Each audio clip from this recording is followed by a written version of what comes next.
watched this over the weekend. My God, from start to finish.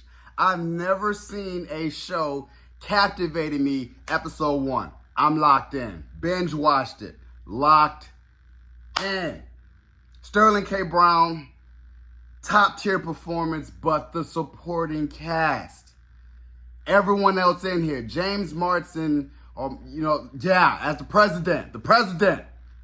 Because he gave so much layer and depth to the president. I didn't want him to go, but it serves a purpose in the story. And everything about this was so phenomenal. Quick background, post-apocalyptic event happens in our world where an earthquake or volcano happens in the Antarctica and creates an earthquake, and it shakes up trillions and trillions and trillions of gallons of water that flushes the rest of the world. So this lady, who was like she had websites and stuff she was building, you know what I'm saying? So she knew of this catastrophe that was coming. So she got funding to build a underground bunker. Just dig underground so we can be shielded from that. And in doing so, as these rich billionaire people, because to me in here, it just reminds me like Elon Musk and how Elon Musk controls, real life. But it just mimicked real life to me.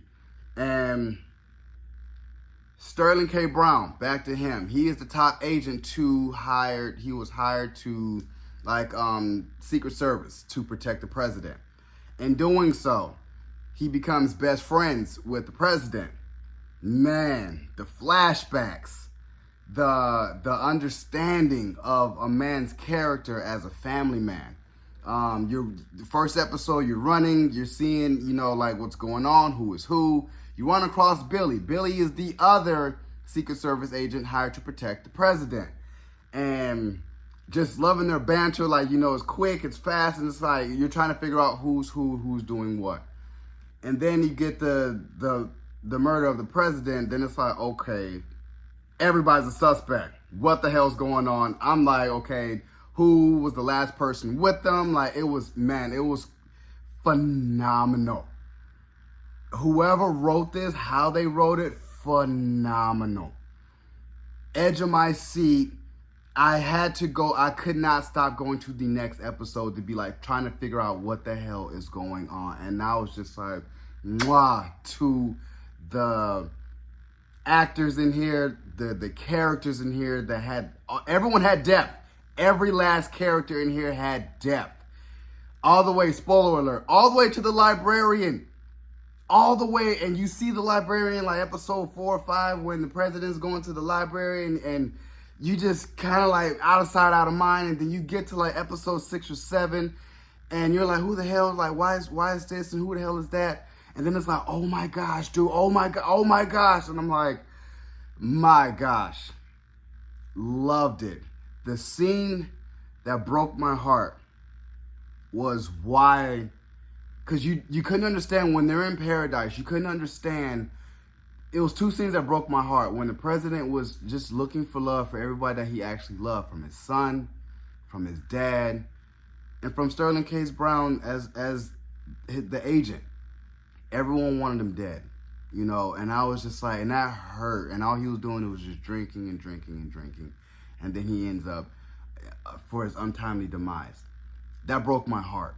That was number 1. Number 2 was when they were about to board the plane, and the president looks at SterlingKBrown and was like, man, I need to find my wife. And he was like, when'd you know? He was like, man, when she was in Atlanta, she wasn't gonna make it. I was like, man, he's like, you need to process that. And I was just like, man, that broke my heart. Cause I felt for him and almost cried. You know what I'm saying? Because I am a single father of 2 kids. And it's your whole world just turns upside down because you're trying everything in your power to get, you know what I'm saying? And I was just kind of man, that broke, because it's now you have to become a single father. And he was like, you got to process that. Like, it's in the, and you got to do this in split time because it's like, man, 8 billion people is willing to die to be on that plane. Get on that plane. And I was just kind of like, gosh, man. He was like, and you already got 2 people on that plane that need you. Come on. And it's like the whole time you've been lying to me. You lying to me like the whole time. Like, you know what I'm saying? Like, that hurt, boy. That hurt. When I say this is some of the best TV I've seen thus far this year, it is definitely in my top 10, and I'm definitely making the top 10 this year. And it's on it. I promise you. Watch it. 10 out of 10. Some people was rating it 7 out of 10, 7.7 out of 10. I've seen ratings give it an 8.6 out of 10. I think I have to go check IMDb. But in my book, yes. I would say I would give it a 9 out of 10 because I'll definitely, some scenes, SterlingKBrown, he was too, cool to be, I would have been shot Sinatra for playing with me like that. Like, soon as she said, you got my daughter, boom, you got to go. I would one in the foot, one in the shoulder, you're about to talk. I'm not going to play games with you. But I love the fact that it was just unraveling. Like, who was doing what? The waitress, the therapist, everything was just unraveling. And it was like, you just seen Sinatra had so much power. And it shows, like, it mimics real life of the power behind actual government. These billionaires have a lot of power. I love it. I can't wait for season 2. I cannot wait for season 2. I was hurt for Billy. I have to say that because the chick Tess that was with him that wanted to play that Wii, I'm like, you crazy mother. Like, give me my Wii. Give me my Wii game. That's I'll do it for the Wii. And I was just like, you crazy mother. But I was hurting for Billy because Billy didn't deserve that. But Billy was on the fence of doing stuff for Sinatra and trying to, so, it was kind of saying it was justified, but I was hurt that Billy was gone. So, you guys enjoyed my review of Paradise Season 1 on Hulu, Disney Plus, whatever you're streaming it on. I think it might have been on FX as well. Subscribe to my channel, post a comment down below, and like the video. It's your boy, D. Dyson. Peace.